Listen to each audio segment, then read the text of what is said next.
দিলীপ ঘোষ কি বিজেপি ছাড়তে চলেছেন, অর্থাৎ বিজেপি কি ছেড়ে দিলীপ ঘোষ রাজনৈতিক সন্ন্যাস নিতে চলেছেন?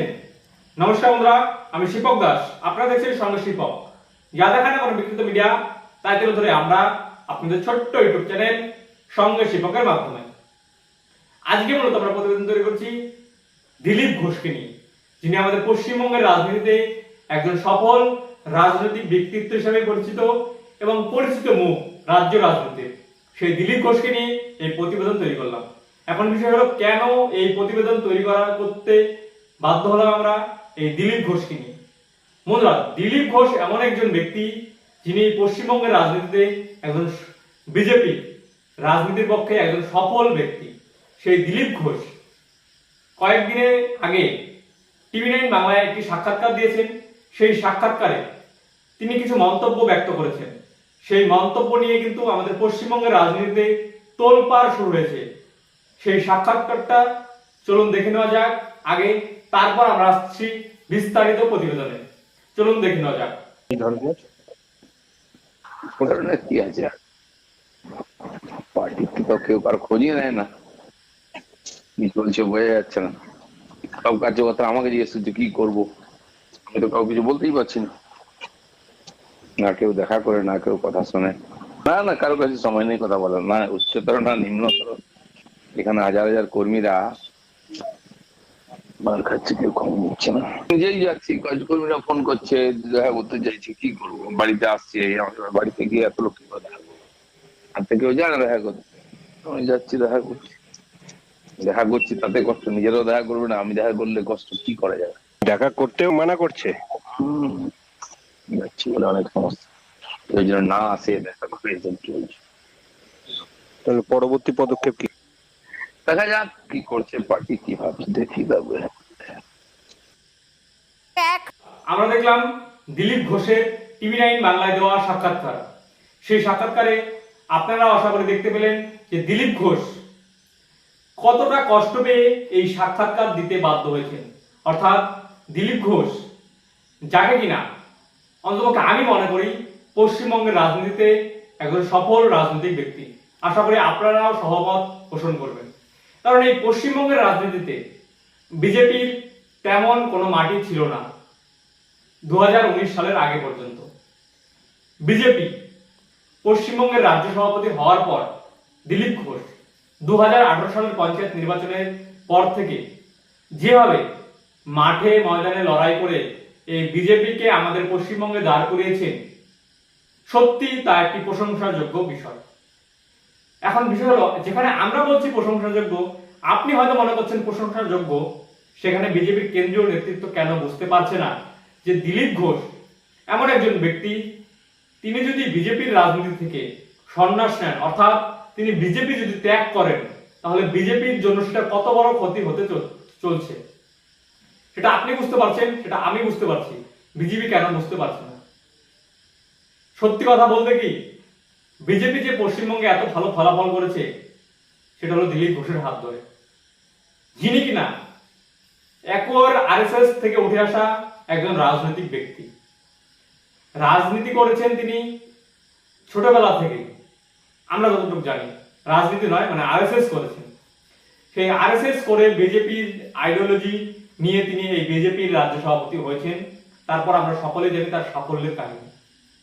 2019 সালে অভাবনীয় ফলাফল, রাজ্যের বুকে 18টি আসন এনে দেওয়ার পর রাজ্যের বুকে তৃণমূল থেকে যে বেনাজল ঢুকতে শুরু করলো, অর্থাৎ বিভিন্ন তৃণমূলের নেতৃত্ব, শুভেন্দু অধিকারী থেকে শুরু করে, মুকুল রায় থেকে শুরু করে, যদিও মুকুল রায় তার আগেই যোগদান করেছিলেন, অর্জুন সিং থেকে শুরু করে একের পর এক নেতৃত্ব এরা যে যোগদান করেছে, রাজীব বন্দ্যোপাধ্যায় থেকে শুরু করে, যোগদান করার পর বিজেপি কেন্দ্রীয় নেতৃত্ব জানি না কি ভাবলেন, যেখানে দিলীপ ঘোষ একা একজন ব্যক্তি এত বড় সাফল্য এনে দিলেন, একা বলতে তার টিম নিয়ে, সেখানে তৃণমূল থেকে আসা ব্যক্তিদের ওপর বিজেপির কেন্দ্রীয় নেতৃত্ব এত ভরসা করতে শুরু করলেন, যেখানে 2024 সালে দাঁড়িয়ে লোকসভা নির্বাচনে দিলীপ ঘোষ নিজের কেন্দ্র, অর্থাৎ তিনি যে মেদিনীপুর কেন্দ্র থেকে 2019 সালে জয়ী হয়েছিলেন, সেখানেও তাকে দাঁড় হতে দেওয়া হলো না। আপনারা ভাবুন, তাকে নিয়ে দাঁড় করানো হলো বর্ধমান দুর্গাপুরে, যেখানে তিনি হারলেন, এবং তার ছেড়ে যাওয়া কেন্দ্র মেদিনীপুর, সেখানেও অগ্নিমিত্রা পাল হারলেন। কে এই বুদ্ধি করলো? ভোটের রেজাল্টের পরেই দিলীপ ঘোষ বোমা ফাটিয়েছিলেন। তারপর শোনা যাচ্ছিল দিলীপ ঘোষ ভোট ঘোষণা হওয়ার পর সারা রাজ্য জুড়ে যেভাবে নেতৃত্ব অর্থাৎ বিজেপির গ্রামীণ স্তরের নেতৃত্বরা আক্রান্ত হতে শুরু করলেন, দিলীপ ঘোষ তাদের পাশে দাঁড়াতে চাইলেও দিলীপ ঘোষকে নাকি পাশে দাঁড়াতে দেওয়া হতো না। দিলীপ ঘোষ কারোর সাথে দেখা করতে পারবেন না, অসহায় নেতৃত্বদের পাশে দাঁড়াতে পারবেন না, গ্রামের যারা কর্মী তাদের পাশে দাঁড়াতে পারবেন না, এমন নাকি ফতোয়া জারি হয়েছে। দিলীপ ঘোষকে নিয়ে এখন বিষয় হলো কার এত জ্বালা, যিনি দিলীপ ঘোষকে বিজেপির রাজনীতি থেকে ছাড়তে বাধ্য করতে চলেছেন।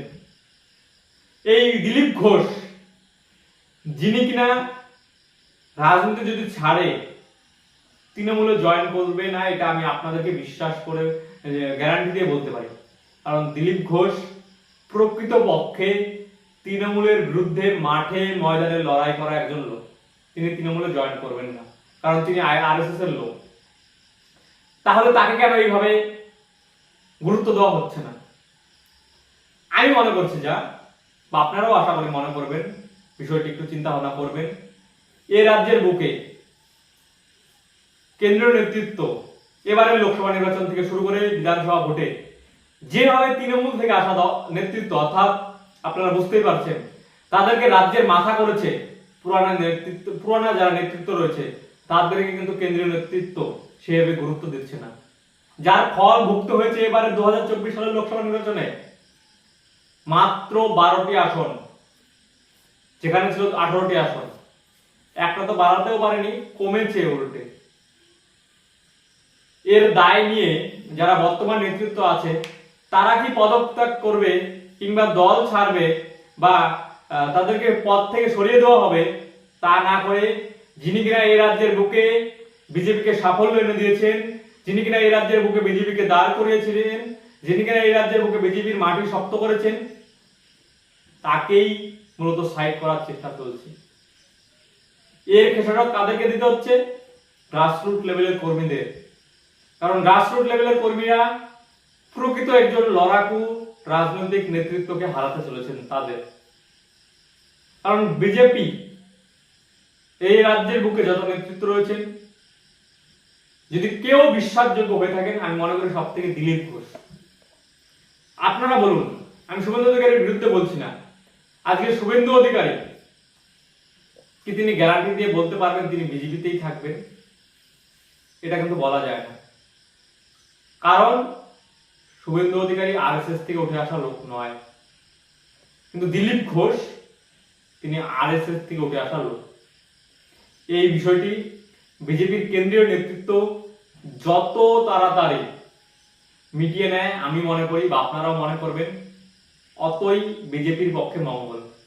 কারণ দিলীপ ঘোষ যদি বিজেপি ছাড়ে, তাহলে কিন্তু এই বিজেপি পশ্চিমবঙ্গের রাজনীতিতে দিন যাবে ক্ষয়িষ্ণু হবে, দিন যাবে বিজেপি আগের জায়গায় ফিরে যাবে, অর্থাৎ ওই 8 থেকে 10% দলের ভোটের পার্টি পশ্চিমবঙ্গের বুকে পরিণত হবে।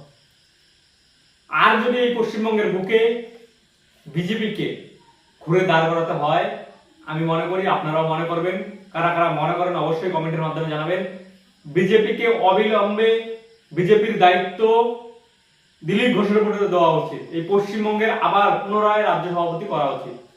কারা কারা এই বিষয়টি মনে করেন তারা অবশ্যই এই বিষয়টি কমেন্টের মাধ্যমে জানাবেন যে হ্যাঁ, দিলীপ ঘোষকে বিজেপির রাজ্য সভাপতি করা উচিত। কারণ দিলীপ ঘোষ প্রকৃত একজন লড়াকু রাজনৈতিক নেতৃত্ব। দিলীপ ঘোষের এই রাজ্যের বুকে যে অবদান রয়েছে, সত্যি একটি প্রশংসাযোগ্য। এখন জানি না এই কথা কতদূর পৌঁছবে, কিন্তু এটা ঠিক, যদি কেন্দ্রীয় নেতৃত্ব মনে করে তৃণমূল থেকে নিয়ে আসা লোকদের নিয়ে রাজ্যের বুকে বিজেপি পার্টিটা চালাবে, তাহলে অবশ্যই আগামী দিনে বিজেপির জন্য খারাপ একটা জায়গা তৈরি হতে চলেছে। এই বিষয়টি আমি মনে করি, আপনারাও যদি মনে করেন অবশ্যই কমেন্টের মাধ্যমে জানাবেন। তো আজকে আমরা মূলত আলোচনা করলাম দিলীপ ঘোষকে নিয়ে, যিনি আমাদের পশ্চিমবঙ্গের রাজনীতিতে একজন পরিচিত মুখ, যিনি পশ্চিমবঙ্গের রাজনীতিতে একজন লড়াকু নেতৃত্ব, সেই দিলীপ ঘোষকে নিয়ে। তো আজকের ভিডিও অর্থাৎ প্রতিবেদনটি কেমন লাগলো তোমরা অবশ্যই জানাবে কমেন্টের মাধ্যমে। যদি ভালো লাগে অবশ্যই লাইক, কমেন্ট, শেয়ার, আর যারা এখনো এই চ্যানেলটি সাবস্ক্রাইব করেননি তারা অবশ্যই সাবস্ক্রাইব করবেন, কারণ আমরা এই চ্যানেলের মধ্য দিয়ে নিত্য নতুন ভিডিও আপনাদের সামনে তুলে ধরবো, গুরুত্বপূর্ণ কিছু ভিডিও যা কিনা আপনাদের মানুষকে জাগিয়ে তোলার জন্য অনেকটাই সহযোগিতা করবে, মানুষকে রাজনৈতিক সচেতন হওয়ার জন্য অনেকটাই সচেতন করবে। এই বিষয়টি আপনাদের সামনে তুলে ধরলাম। নমস্কার, ধন্যবাদ। যারা এখনো সাবস্ক্রাইব করেননি অবশ্যই সাবস্ক্রাইবটি করে নেবেন।